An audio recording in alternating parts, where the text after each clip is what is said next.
this one's wife, one of the most bullied people in the world.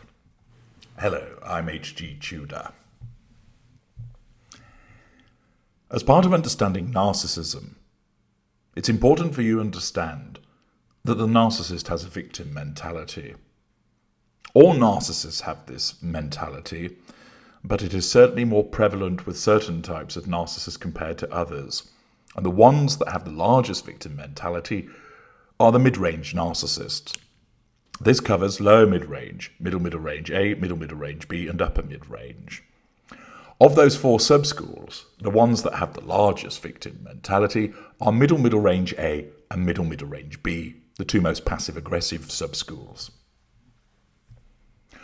Why is it that the narcissist has such a rampant victim mentality when surely it should be clear to them that they're the one who is causing problems for other people? Why would the narcissist believe that they are the victim of other people's unpleasant behaviour when surely they're able to see that they're the one that, to put it bluntly, started it? Well, I've explained this before, but it merits driving this home because it's clear that many people have failed to grasp this. When people think, surely the narcissist must be able to see that they are the instigator, they are the protagonist, they are the perpetrator, they do so from their perspective. They're failing to take into account the narcissist perspective. So what happens is that you, for instance, fail to send a birthday card to the narcissist. You've not done that maliciously, you've simply forgotten. That wounds the narcissist. As a consequence of that, the narcissist, because you've come up on their radar, because they've noticed that you failed to send a card to them, now needs to get you under control because your failure is interpreted through the narcissist distortion field as a threat to control. In order to do that, the narcissist must compel the narcissist to be motivated to assert control over you and paint you black. So the narcissist gets in contact with you and perhaps sends you a text message and states something along the lines of, "I can't believe that you've forgotten my birthday. You know this is a really important day to me. After everything I've done for you, you choose to purposefully ignore my birthday. What kind of friend do you call yourself? Or call yourself a family member? You don't give a shit about me." You'll notice that there is this escalation of the circumstances. There is this assumption that you've done it on purpose, that you've deliberately and consciously set out to annoy the narcissist by failing to send a birthday card. There's no recognition that you might have innocently forgotten about it. No. In order to compel that narcissist to be motivated to assert control over you, the heated fury has to ignite. You have to be painted black. And the narcissist has to believe that you're an awful person, that you've done this on purpose. This is the kind of shitty behaviour that you get up to. And therefore, that justifies the narcissist in taking this action against you. You've brought it on yourself. So in effect, there's been a revision of history or a distortion of the facts to suggest that your omission isn't one born out of innocence, but is one that is born out of deliberate malice on your part, i.e., you've been horrible to the narcissist. Therefore, they're justified in their response. They are the victim of your nastiness. Rather than think, oh, well, they've been a good friend for the last 20 years. Sometimes these things happen. That's no good. That won't make the narcissist assert control over you or cause them to think to themselves, oh, well, they've simply forgotten they lead a busy life. That will not compel the narcissist to assert control over you. Instead, the narcissism must cause the narcissist to think and feel in a particular way, linked with a heated, ignited fury and painting you black, so that you're viewed as an awful individual. Thereby, they are the victim of your nastiness, and that means that they are justified in what they've written. They haven't been horrible to you, they've reacted to your nastiness. They've not lashed out at you, they've simply defended themselves in the height of your aggression. Thus, the narcissist always believes themselves to be the victim. The paranoia of the narcissist causes the narcissist to believe that they are the victim. When you don't do something that the narcissist wants, even though you're under no obligation to do it, you're being mean. Therefore, the narcissist is the victim. When you make a justifiable criticism of the narcissist, you're a bully and a hater and a racist. You're not allowed to make constructive criticism of a narcissist. You become labelled. So the narcissist always has to have this victim mentality, because the narcissist essentially is being coached by the narcissism that the world is a cruel and venal place, and that you are an agent of its nastiness, compelled to do down the narcissist. Now, you might think that's a somewhat incongruous view to have, given that a narcissist invariably believes themselves to be brilliant and superb and superior individual. But the point is, they still believe that, but you fail to recognise that. And then you've been nasty to them, which makes them a victim of your nastiness. They don't deserve it. It's not merited. It's you that's the problem. And this one's wife has that written through her like the lettering through a stick of rock, that she always believes that she's a victim, and she can't help, because of her narcissism, but keep reminding the world of it, that she's hard done to. She doesn't think to herself, you know what, I was really nasty saying the things I did about the royal family when Prince Philip was dying and when Queen Elizabeth was in a dotage.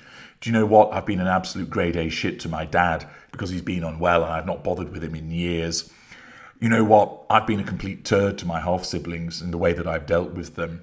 You know what? Those friends that I had that I don't bother with anymore, I've been bang out of order.